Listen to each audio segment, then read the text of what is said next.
ശ്രീകൃഷ്ണൻ ഇല്ലെങ്കിൽ വലിയ ഏകാന്തത അനുഭവപ്പെടും. എനിക്ക് മാത്രമല്ല, അർജുനനും. കൃഷ്ണൻ ദ്വാരകയിലേക്ക് മടങ്ങിപ്പോയി. ഇന്ദ്രപ്രസ്ഥത്തിലെ ജീവിതം സ്വാഭാവിക രീതിയിൽ ചരിച്ചുകൊണ്ടേയിരുന്നു. എന്നാൽ കൃഷ്ണന്റെ അസാന്നിധ്യം അർജുനനെ നിസ്സംഗനും എന്നെ ഗണ്യമാക്കി തീർത്തു. യുധിഷ്ഠിരന്റെ കൂടെയുള്ള ദാമ്പത്യ ജീവിതത്തിന് 1 വർഷം തികയുന്നതിന് പ്രമാണിച്ച് അടുത്തയാഴ്ച ആഘോഷങ്ങളുണ്ട്. ഭീമന്റെ ഉത്സാഹം കണ്ട് ഞാൻ ചിലപ്പോൾ അസ്വസ്ഥയാകാറുണ്ട്. വലിയ പ്രയാസം അനുഭവപ്പെടുമെന്നുമുണ്ട്. അർജുനൻ ഏതോ സാധനയിൽ മഗ്നനാണ്. ഞാൻ ദിവസങ്ങൾ എണ്ണിക്കൊണ്ടേയിരുന്നു. അർജുനനുമായുള്ള സംയോഗത്തിന്റെ ദിവസങ്ങൾ അടുത്തു വരുന്നു. 1 വർഷവും 1 ആഴ്ചയും കഴിഞ്ഞ് മത്സരത്തിൽ എന്നെ നേടിയെടുത്ത വീരപുരുഷനോടൊപ്പം ദാമ്പത്യ ജീവിതം നയിക്കുവാൻ എനിക്ക് സാധിക്കും. ഗാർഹസ്ഥ്യ ജീവിതത്തിലും സംയമവും നിയമവും ആവശ്യമാണ്. അപ്പോൾ ഞാൻ ഉദ്ദേശികത്തെ പറഞ്ഞു മനസ്സിലാക്കും. ആ നിയമം സമ്മതിച്ചിട്ടാണ് ഈ വാർഷിക സംയോഗം അംഗീകരിക്കപ്പെട്ടത്. ഒരു തവണ അദ്ദേഹത്തിന്റെ അടുത്ത് എത്തിക്കഴിഞ്ഞാൽ ഞങ്ങൾ തമ്മിൽ പരിഭവമോ തെറ്റിദ്ധാരണയോ രോഷമോ ഉണ്ടാവുകയില്ലെന്ന് എനിക്ക് ഉറപ്പുണ്ട്. അദ്ദേഹം എൻ്റെ ആത്മാവിനെ സ്പർശിക്കും. ഞാൻ അദ്ദേഹത്തിന്റെ ആത്മാവിൽ അലിഞ്ഞു ചേരും. പ്രതീക്ഷയുടെ നിമിഷങ്ങൾ എത്ര നീണ്ടതാണ്. ഇന്നുവരെ ഞാൻ അർജുനനുമായുള്ള സംയോഗത്തിന്റെ ദിനങ്ങൾ പ്രതീക്ഷിച്ച് ഉത്സാഹഭരിതയായി കഴിയുകയാണ്. സ്വപ്നത്തിൽ സ്വയം മറന്ന് കഴിഞ്ഞുകൂടുന്നു. എൻ്റെ 5 ഭർത്താക്കന്മാരിൽ അർജുനനൊഴികെ എല്ലാവർക്കും 1-ലേറെ ഭാര്യമാരുണ്ട്, വെപ്പാട്ടുകളുമുണ്ട്. അർജുനന്റെ പ്രേമം മുഴുവൻ എനിക്ക് കിട്ടുവാനുള്ളതാണ്. ആരും അതിൽ പങ്കുപറ്റുവാനില്ല. ഏത് സ്ത്രീക്കും അതാണ് അഭീഷ്ടം. അർജുനനോട് എനിക്കും അല്പം ആകർഷണം കൂടുതൽ തോന്നുന്നത് സ്വാഭാവികം മാത്രമല്ലേ? അർജുനുമായുള്ള സംയോഗത്തിന്റെ ദിനങ്ങൾ എണ്ണിക്കഴിഞ്ഞുകൂടുന്ന അവസരത്തിൽ അർജുനൻ തന്നെ എൻ്റെ എല്ലാ സ്വപ്നങ്ങളും തകർന്ന് തരിപ്പണമാക്കി.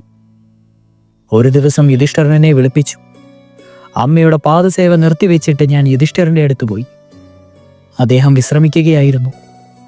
ഞങ്ങൾ തമ്മിലുള്ള ദാമ്പത്യ ബന്ധത്തിന്റെ വാർഷിക കരാർ പൂർത്തിയാകുവാൻ 1 ആഴ്ച മാത്രമേ അവശേഷിച്ചിരുന്നുള്ളൂ.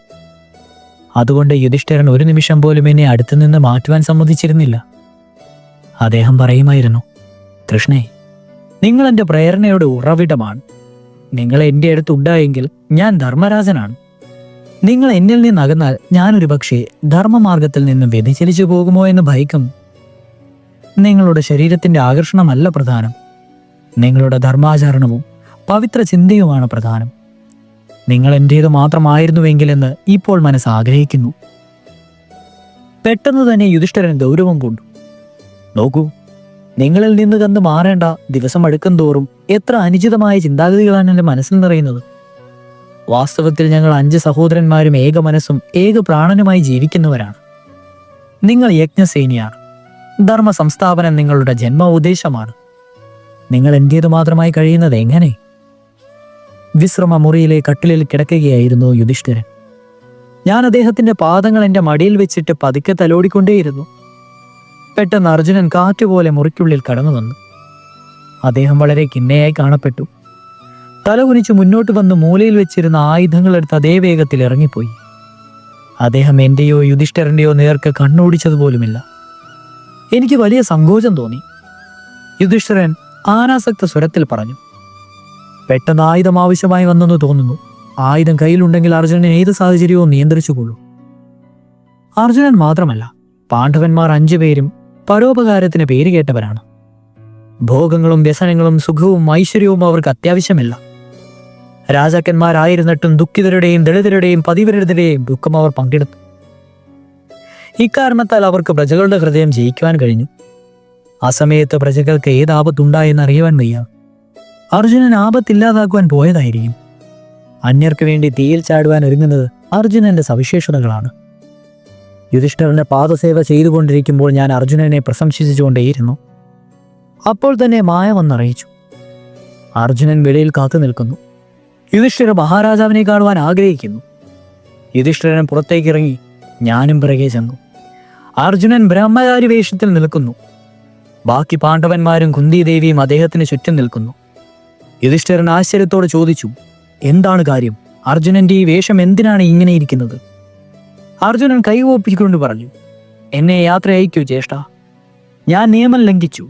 കൃഷ്ണ ഭർത്താവിനോടൊപ്പം കഴിയുമ്പോൾ മറ്റു പാണ്ഡവന്മാർ ആ മുറിയിൽ പ്രവേശിച്ചാൽ 12 വർഷം ബ്രഹ്മചാര്യ വ്രതത്തോടെ വനവാസത്തിന് പോകണമെന്നാണ് നാരദ മഹർഷിയുടെ സാന്നിധ്യത്തിൽ തീരുമാനിച്ചത്. നിയമവും അച്ചടക്കവും പാലിക്കുവാൻ വേണ്ടിയാണ് നമ്മൾ ഇത്തരം വ്യവസ്ഥകൾ ഉണ്ടാക്കിയത്. ആ വ്യവസ്ഥ പാലിക്കാൻ വേണ്ടി ഇന്ന് ഞാൻ 12 വർഷത്തെ വനവാസത്തിന് പോവുകയാണ്. അങ്ങ് സന്തോഷത്തോടുകൂടി എനിക്ക് യാത്രാനുവാദം നൽകണം.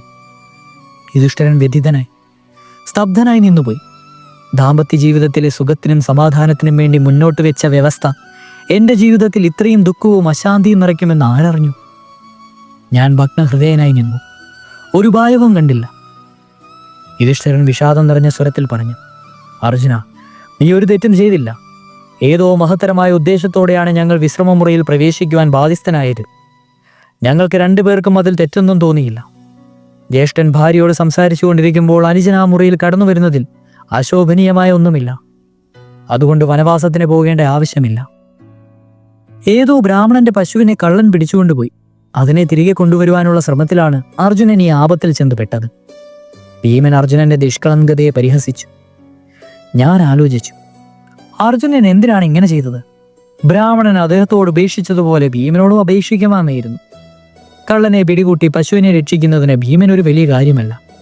അഥവാ അർജുനന് അത് ഏറ്റെടുക്കാമായിരുന്നു എങ്കിൽ തന്നെ മറ്റെങ്കും ആയുധം കിട്ടുമായിരുന്നില്ലല്ലോ. ഞങ്ങളുടെ വിശ്രമമുറിയിൽ നിന്ന് തന്നെ ആയുധം എടുക്കണമായിരുന്നുവെങ്കിൽ നേരത്തെ അനുമതി തേടാമായിരുന്നു. എന്തുകൊണ്ട് അങ്ങനെ ചെയ്തില്ല? അർജുനൻ മനഃപൂർവ്വം എന്നോട് പകരം വീട്ടുവാൻ വേണ്ടി അങ്ങനെ ചെയ്തതാണെന്ന ധാരണ എന്നിൽ ബലപ്പെട്ടു. 1 വർഷം കഴിഞ്ഞ് അദ്ദേഹവുമായി ഒരുമിച്ച് കഴിയുവാനുള്ള അവസരം ലഭിക്കുമായിരുന്നു. ഇപ്പോൾ 12 വർഷത്തെ വനവാസം സ്വേച്ഛയാ സ്വീകരിച്ചിരിക്കുന്നു. യുധിഷ്ഠിരൻ തടയുന്നുണ്ട്, എങ്കിലും അദ്ദേഹം സമ്മതിക്കുന്നില്ല. അർജുനൻ യുധിഷ്ഠിരന്റെ വാക്കുകൾ കേട്ട് അല്പം കുപിതനായി കാണപ്പെട്ടു. കുറ്റപ്പെടുത്തുന്ന മട്ടിൽ പറഞ്ഞു, നിയമം ലംഘിക്കുന്നത് ഘോരമായ അന്യായമാണെന്ന് ജ്യേഷ്ഠൻ തന്നെ പറഞ്ഞു. എന്നിട്ടിപ്പോൾ ആ അന്യായം സാരമില്ലെന്ന് പറയുന്നു. യുധിഷ്ഠിരൻ ശാന്തസ്വരത്തിൽ പറഞ്ഞു, ബ്രാഹ്മണനെ സഹായിക്കുവാൻ വേണ്ടി താൻ എൻ്റെ മുറിയിൽ പ്രവേശിച്ചു. പരോപകാരത്തിന് വേണ്ടി നിയമം ലംഘിച്ചത് ദോഷമല്ല. യുധിഷ്ഠിരന്റെ വാക്കുകൾ ഖണ്ഡിച്ചുകൊണ്ട് അർജുനൻ പറഞ്ഞു, ന്യായത്തിനു വേണ്ടി അന്യായം പ്രവർത്തിക്കുക, പുണ്യമാർജിക്കുവാൻ വേണ്ടി പാപമാർഗത്തിൽ ചരിക്കുക, പരോപകാരത്തിന് വേണ്ടി നിയമം ലംഘിക്കുക, എല്ലാം പാപം തന്നെ. ഞാൻ പാപത്തിന്റെ പങ്കാളിയാകുവാൻ ആഗ്രഹിക്കുന്നില്ല. എനിക്ക് വനവാസത്തിന് പോയേ മതിയാവൂ. എന്നോട് ക്ഷമിക്കണം. അർജുനൻ ബ്രഹ്മചാരി വേഷത്തിൽ യാത്ര തിരിച്ചു. എല്ലാവരും അദ്ദേഹത്തിന് ജയ് വിളിച്ചു. അദ്ദേഹത്തിന്റെ സത്യനിഷ്ഠയെ അഭിനന്ദിച്ചുകൊണ്ട് പുഷ്പവൃഷ്ടി ചെയ്യപ്പെട്ടു. ശ്രീരാമൻ അച്ഛന്റെ പ്രതിജ്ഞ പാലിക്കുവാൻ വേണ്ടി വനവാസത്തിന് പോയി. എന്നാൽ അദ്ദേഹത്തോടൊപ്പം ഭാര്യയും അനുജനും ഉണ്ടായിരുന്നു. അർജുനൻ പ്രതിജ്ഞ ലംഘിച്ച കുറ്റത്തിന് വനവാസത്തിന് പുറപ്പെടുകയാണ്. ഒറ്റയ്ക്ക് വനവാസം നടത്തി അദ്ദേഹം മഹാനാവും, യശസ്സാർജിക്കും. സീതയെപ്പോലെ എനിക്കും അദ്ദേഹത്തെ പിന്തുടരാം. അദ്ദേഹത്തിന്റെ കഷ്ടപ്പാടുകൾ ലഘൂകരിക്കാം. ഇതുമൂലം ഏറെ യശസ്സും സുഖവും വർദ്ധിക്കും. സീതാദേവിക്ക് ഭർത്താവിന്റെ പാത പിന്തുടരാമെങ്കിൽ എനിക്കെന്തു പ്രയാസം? ഞാനും സന്യാസിനിയായി. അഷ്ടാലങ്കാരങ്ങൾ വേണ്ടെന്നു വെച്ച് പുഷ്പാഭരണങ്ങൾ അണിഞ്ഞു. ശുഭ്രവസ്ത്രം ധരിച്ചു. തലമുടി അഴിച്ചിട്ടു. അർജുനൻ എന്നോട് യാത്ര ചോദിക്കുവാൻ വരും. അപ്പോൾ ഞാൻ അദ്ദേഹത്തിനെ അനുഗമിക്കുന്ന കാര്യം യുക്തിപൂർവം പറഞ്ഞ് മനസ്സിലാക്കും. എന്നെ കൂടെ കൊണ്ടുപോകാതിരിക്കുവാൻ എങ്ങനെ സാധിക്കും? മായ എന്നെ ഈ വേഷത്തിൽ കണ്ട് സ്തബ്ധയായി. അവൾ പറഞ്ഞു, മഹാറാണി, ഇന്ദ്രപ്രസ്ഥത്തിലെ കൊട്ടാരത്തിൽ താമസിക്കുമ്പോൾ ഈ വേഷം? ഞാൻ ചിരിച്ചുകൊണ്ട് പറഞ്ഞു, മായേ, ഇത് രാജകൊട്ടാരത്തിലെ വേഷമല്ല, പർണശ്രാമത്തിലെ വേഷമാണ്. അർജുനനോടൊപ്പം വനവാസത്തിന് പോകുവാൻ ഞാൻ തീരുമാനിച്ചു. നീ എൻ്റെ കൂടെ വരുന്നു? മായ ചിരിച്ചുകൊണ്ട് പറഞ്ഞു, മഹാറാണി, അവിടുത്തെ ഈ വേഷം കണ്ട് വനത്തിലെ സന്യാസിമാർ ബുദ്ധിഭ്രംശം സംഭവിച്ച് ധർമ്മകർമ്മങ്ങൾ ഉപേക്ഷിക്കും. അർജുനനും 12 വർഷത്തെ ബ്രഹ്മചാര്യവ്രതം ലംഘിച്ചു പോകും. മായ പറഞ്ഞത് ശരിയാകണേ എന്ന് ഞാൻ മനസ്സാ ആഗ്രഹിച്ചു. അർജുനന്റെ 12 വർഷത്തെ തപസ്സിന് ഭംഗം വരട്ടെ. എൻ്റെ വിരഹത്തിൽ അദ്ദേഹം എത്രയോ ദിവസം കഷ്ടത അനുഭവിച്ചു. ഞാൻ മനസ്സുകൊണ്ടും വാക്കുകൊണ്ടും പ്രവൃത്തി കൊണ്ടും അദ്ദേഹത്തിന് വേണ്ടുവോളം സുഖം പ്രദാനം ചെയ്യും. അർജുനനെ പോലെ നിരപരാധിയായ വീരപുരുഷൻ ഇത്ര കഠിനമായ ശിക്ഷ അനുഭവിക്കുന്നത് എന്തിന്? അർജുനൻ വന്നു. വാതിലിന് പുറത്ത് നിന്നുകൊണ്ട് പറഞ്ഞു, കൃഷ്ണേ, ഞാൻ പോകുന്നു. 12 വർഷങ്ങൾക്ക് ശേഷം വീണ്ടും കണ്ടുമുട്ടാം. ഏതെങ്കിലും ആപത്തിൽപ്പെട്ടാൽ സഖാവിനെ വിവരം അറിയിക്കണം. അദ്ദേഹത്തിൽ പരിപൂർണമായ വിശ്വാസം സമർപ്പിച്ചാൽ ഒരിക്കലും ആപത്തുണ്ടാകുകയില്ല. ഞാൻ പുറത്തേക്ക് ഇറങ്ങി വന്നു. ദൃഢസ്വരത്തിൽ പറഞ്ഞു, ഞാനും അങ്ങയോടൊപ്പം വനവാസത്തിന് വരുന്നു. അർജുനന് മുഗ്ധനായി എന്നെ നിർനിമേഷം നോക്കി നിന്നു. അടുത്ത നിമിഷം സംയമനത്തോടെ പറഞ്ഞു, കൃഷ്ണേ, നിങ്ങളുടെ പല തീരുമാനങ്ങളും ഞാൻ അംഗീകരിച്ചിട്ടുണ്ട്. പക്ഷേ ഈ തീരുമാനം ഏത് യുക്തിയുടെ അടിസ്ഥാനത്തിൽ അംഗീകരിക്കും? അർജുനന്റെ വ്യാംഗ്യം എനിക്ക് മനസ്സിലായി. വിവാഹത്തിന്റെ വാർഷിക കരാർ എന്നെ തീരുമാനിക്കുവാൻ. അർജുനൻ അത് വീണ്ടും ഓർമ്മിപ്പിച്ചപ്പോൾ എനിക്ക് ദുഃഖം തോന്നി. എങ്കിലും ഞാൻ എതിർവാദം ഉന്നയിച്ചു. ഭർത്താവിനെ അനുഗമിക്കേണ്ടത് ഭാര്യയുടെ ധർമ്മമാണ്. ശ്രീരാമസ്വാമിയെ പിന്തുടർന്ന സീതാദേവി വനവാസത്തിന് പോയി. അതുപോലെ ഞാനും അങ്ങയുടെ കൂടെ വനവാസത്തിന് വരുന്നത് ന്യായയുക്തമാണ്. അർജുനൻ ചിരിച്ചു. സീതാദേവിയും കൃഷ്ണയും ഏക ഭർത്താവിനെ പിന്തുടരാതെ അവർക്ക് എന്ത് ചെയ്യുവാൻ കഴിയുമായിരുന്നു? പക്ഷെ നിങ്ങൾക്ക് ഭർത്താക്കന്മാർക്ക് 5 ഉണ്ട്. അർജുനന്റെ ഈ വാക്ക് അമ്പ് പോലെ വന്ന് തറച്ചു. പൊട്ടിക്കരയുവാൻ തോന്നി. പക്ഷേ വേണ്ട, കരയുന്നത് ദൗർബല്യത്തിന്റെ ലക്ഷണമാണ്. ഞാൻ തറപ്പിച്ചു പറഞ്ഞു. 5 ഭർത്താക്കന്മാർ ഉണ്ടായത് എൻ്റെ ആഗ്രഹപ്രകാരമല്ല. എന്നിട്ടും കൂടെ കൂടെ ഈ വിഷയം എടുത്തിടുന്നത് എന്തിന്? അങ്ങന്റെ ഭർത്താവാണ്. അങ്ങ് രാജാവായാൽ ഞാൻ റാണിയാകും. അങ്ങ് വനവാസിയായാൽ ഞാൻ വനവാസിനിയാകും. അതിൽ തെറ്റൊന്നുമില്ല. അർജുനൻ ഗൗരവം പൂണ്ടു. ശാന്തസ്വരത്തിൽ പറഞ്ഞു, നോക്കൂ കൃഷ്ണേ, നിങ്ങൾ എൻ്റെ ഭാര്യയാണെങ്കിലും ഇപ്പോൾ വാസ്തവത്തിൽ യുധിഷ്ഠിരന്റെ സഹധർമ്മിണിയാണ്. ഇതാണ് നമ്മുടെ ദാമ്പത്യ ജീവിതത്തിലെ വ്യവസ്ഥ. ആ വ്യവസ്ഥ നമ്മളെല്ലാവരും സമ്മതിച്ചിട്ടുള്ളതുമാണ്. ഇന്ന് ഞാനത് ലംഘിച്ചു. മറ്റൊരു വിധത്തിൽ പറഞ്ഞാൽ ഞാൻ നിങ്ങളുടെ മുന്നിൽ തെറ്റുകാരനാണ്. ഞാൻ ആരോടാണോ തെറ്റ് ചെയ്തത് അയാളും എന്നോടൊപ്പം വനവാസത്തിന് വരികയോ? പിന്നെ പ്രായശ്ചിത്തം എങ്ങനെ നടക്കും? മാത്രവുമല്ല, അപരാധം വർദ്ധിക്കുകയും ചെയ്യും. ജീവിതകാലം മുഴുവൻ ഞാൻ നിങ്ങളുടെയും ജ്യേഷ്ഠന്റെയും മുന്നിൽ അപരാധിനിയായി കഴിയേണ്ടി വരും. ഒടുവിൽ നരകത്തിൽ പോവുകയും വേണോ? അതാണോ നിന്റെ ആഗ്രഹം? പറയൂ കൃഷ്ണേ, പറയൂ. മറുപടി പറയുവാൻ എനിക്ക് വാക്കുകളില്ലാതെയായി. എൻ്റെ അമ്പുകൊണ്ട് തന്നെ എനിക്ക് മുറിവേറ്റു. ദാമ്പത്യ ജീവിതത്തിലെ സുഖവും സ്വസ്ഥതയും ഓർത്ത് നിർമ്മിച്ച നിയമങ്ങൾ എനിക്ക് ദുഃഖകാരണമായി. മായ എൻ്റെ നിസ്സഹായത മനസ്സിലാക്കി. അവൾ എൻ്റെ പക്ഷം പിടിച്ചു പറഞ്ഞു, മഹാറാണി അങ്ങയുടെ അപരാധം ക്ഷമിച്ചു. അല്ലായിരുന്നുവെങ്കിൽ അങ്ങയുടെ ദുഃഖത്തിൽ ദുഃഖിതയായി വനവാസത്തിന് തയ്യാറാകുമായിരുന്നു. അതുകൊണ്ടുകൂടെ കൊണ്ടുപോകുന്നതിൽ പ്രായശ്ചിത്ത വിരുദ്ധമായി യാതൊന്നുമില്ല. ഭർത്താവ് സന്യാസിയാകുമ്പോൾ പത്നി സന്യാസിനിയാകുന്നത് ശാസ്ത്രസമ്മതമാണ്. ഇതിലെന്ത് തടസ്സം? അർജുനൻ ചിരിച്ചുകൊണ്ട് പറഞ്ഞു, ഞാൻ സന്യാസിയായാലും കൃഷ്ണയ്ക്ക് ഇന്ദ്രപ്രസ്ഥത്തിലെ മഹാറാണിയായി അന്തഃപുരത്തിലെ അലങ്കരിക്കുന്നതിന് എന്ത് തടസ്സമാണുള്ളത്? അതിൽ ഒരു അനിവാര്യവുമില്ല. യുധിഷ്ഠിര മഹാരാജാവും കൃഷ്ണയുടെ മറ്റ് 3 ഭർത്താക്കന്മാരും ഇന്ദ്രപ്രസ്ഥത്തിൽ താമസിക്കും. 4 ഭർത്താക്കന്മാരിൽ രാജാക്കന്മാരായി വിരാജിക്കുമ്പോൾ ഒരാൾ സന്യാസിനിയാണെന്ന് പറഞ്ഞ കൃഷ്ണ എന്തിന് സന്യാസിനിയാകണം? വ്യക്തിയുടെ സ്വാർത്ഥത്തെ അപേക്ഷിച്ച് സമൂഹത്തിന്റെ സ്വാർത്ഥം ശ്രേയസ്കരമാണോ? ഭാരതത്തിന്റെ ചരിത്രത്തിൽ എപ്പോഴും ഭൂരിപക്ഷ അഭിപ്രായമാണ് സ്വീകാര്യം. ഞാൻ സന്യാസി ആയാലും കൃഷ്ണയ്ക്ക് മഹാറാണിയായി തുടരുവാൻ കഴിയുമെന്നുള്ളത് വലിയ ഭാഗ്യം തന്നെ. കൃഷ്ണ എന്നെ എത്രമാത്രം വിവാഹം ചെയ്തിരുന്നുവെങ്കിൽ മഹാറാണിയാകുമായിരുന്നില്ലേ? എന്നെ മാത്രമായിരുന്നെങ്കിൽ മഹാറാണി ആകുമായിരുന്നുമില്ല. മാത്രവുമല്ല, എന്റെ ഭാഗ്യദോഷം കാരണം ഇടയ്ക്കിടയ്ക്ക് കഷ്ടപ്പാട് അനുഭവിക്കുകയും ചെയ്യേണ്ടി വരുമായിരുന്നു. മായ ചോദിച്ചു, അങ്ങ് മനഃപൂർവ്വം മഹാറാണിയെ വേദനിപ്പിക്കുന്നത് എന്തിനാണ്? അർജുനൻ വ്യതയോടെ പറഞ്ഞു, എന്റെ വാക്കുകൾ കൃഷ്ണയെ വേദനിപ്പിച്ചിട്ടുണ്ടായെങ്കിൽ ക്ഷമിക്കണം. ഇളകാത്ത ദൃഷ്ടികളോടെ ഞാൻ അർജുനനെ നോക്കി. അദ്ദേഹം ഇങ്ങനെ വിശദീകരിച്ചു, 4 ഭർത്താക്കന്മാർ ഇവിടെയുള്ളപ്പോൾ കൃഷ്ണയ്ക്ക് എന്നെ അനുഗമിക്കുക സാധ്യമല്ല. അവൾ എൻ്റെ മാത്രം ഭാര്യയല്ല. അവളെ കൂട്ടിക്കൊണ്ടുപോകുവാൻ ഞാൻ ആരാണ്? എങ്കിലും കൃഷ്ണ എൻ്റെ ദുഃഖത്തിൽ പങ്കാളിയാകുമെന്ന് തീരുമാനിച്ചതിൽ എനിക്ക് അനൽപമായ സന്തോഷമുണ്ട്. ഇതോർത്തുകൊണ്ട് ഞാൻ വനവാസ ദുഃഖം മറക്കാം. അർജുനന്റെ ആത്മാർത്ഥത നിറഞ്ഞ വാക്കുകൾ വർഷകാലു വായു സ്പർശമേറ്റ മേഘങ്ങൾ അലിയുന്നത് പോലെ എൻ്റെ ഉള്ളിലെ കണ്ണുനീർ ആകർഷിച്ച് പുറത്തു കൊണ്ടുവരുവാൻ പ്രേരകമായി. അതുകൊണ്ട് അർജുനൻ പറഞ്ഞു, 4 ഭർത്താക്കന്മാരുള്ളപ്പോൾ നിങ്ങൾ എന്തിനു ദുഃഖിക്കുന്നു? ആപത്തിൽ രക്ഷയ്ക്ക് ഭീമനുണ്ട്. ചിന്താക്കുഴപ്പമുണ്ടായാൽ യുധിഷ്ഠിരൻ ശരിയായി വഴി കാണിച്ചു തരും. നകുലന്റെയും സഹദേവന്റെയും കൂടെ ആമദത്തോടെ സമയം പോകും. സർവോപരി സഖാവായ കൃഷ്ണനുള്ളപ്പോൾ എന്തിനു വിഷമിക്കുന്നു? സ്മരിച്ചാലുടൽ അദ്ദേഹം വന്നെത്തും. സുഖമായിരിക്കൂ കൃഷ്ണേ, എനിക്ക് വിടുവ്. അർജുനന്റെ മാറിൽ തലചായിച്ച് മതിയായവോളം കരയണമെന്ന് മനസ്സ് ആഗ്രഹിച്ചു. അദ്ദേഹത്തെ വിശ്വസിപ്പിക്കത്തക്കവണ്ണം ഇങ്ങനെ പറയണമെന്ന് ഞാൻ ആഗ്രഹിച്ചു. അങ്ങേ കൂടാതെ ഇന്ദ്രപ്രസ്ഥത്തിൽ 12 വർഷം എനിക്ക് എങ്ങനെ ജീവിക്കുവാൻ കഴിയും? പക്ഷേ ഞാൻ അങ്ങനെയൊന്നും പറഞ്ഞില്ല. ഞാൻ അങ്ങനെ പറഞ്ഞാൽ അദ്ദേഹം ചിരിക്കും. വീണ്ടും 4 ഭർത്താക്കന്മാരുടെ കാര്യം എടുത്തിടും. എല്ലാ സുഖ സൗഭാഗ്യങ്ങളുടെയും മധ്യത്തിൽ അർജുനൻ എന്നെ ആവരണം ചെയ്തിരിക്കുകയാണെന്ന സത്യം അദ്ദേഹം വിശ്വസിക്കുമോ? ഇന്ദ്രപ്രസ്ഥത്തിലെ രാജസിംഹാസനത്തെ അപേക്ഷിച്ച് അർജുനന്റെ ഹൃദയസിംഹാസനമാണ് എനിക്ക് കാമ്യമ കാര്യം. അദ്ദേഹത്തെ എങ്ങനെ ഞാൻ പറഞ്ഞു മനസ്സിലാക്കും? ഞാൻ അദ്ദേഹത്തെ നോക്കി പലതും ആലോചിച്ചുകൊണ്ടേ നിന്നു. ദൂരെ പോകുവാൻ വേണ്ടി അർജുനൻ മനഃപൂർവ്വം വ്യവസ്ഥ ലംഘിച്ചതാണെന്ന് എനിക്ക് തോന്നുന്നു. എന്നെ ശിക്ഷിക്കുകയാണ് അദ്ദേഹത്തിന്റെ ഉദ്ദേശം. ഇതിലും വലിയൊരു ശിക്ഷ ഈ ഭൂമിയിൽ എനിക്ക് തരാനില്ലെന്ന് അദ്ദേഹത്തിന് അറിയാം. യാത്ര ചോദിക്കുന്ന രീതിയിൽ അദ്ദേഹം പറഞ്ഞു, ഇനി വിട തരൂ കൃഷ്ണേ. ജീവിച്ചിരിക്കുകയാണെങ്കിൽ 12 വർഷങ്ങൾക്ക് ശേഷം വീണ്ടും കാണും.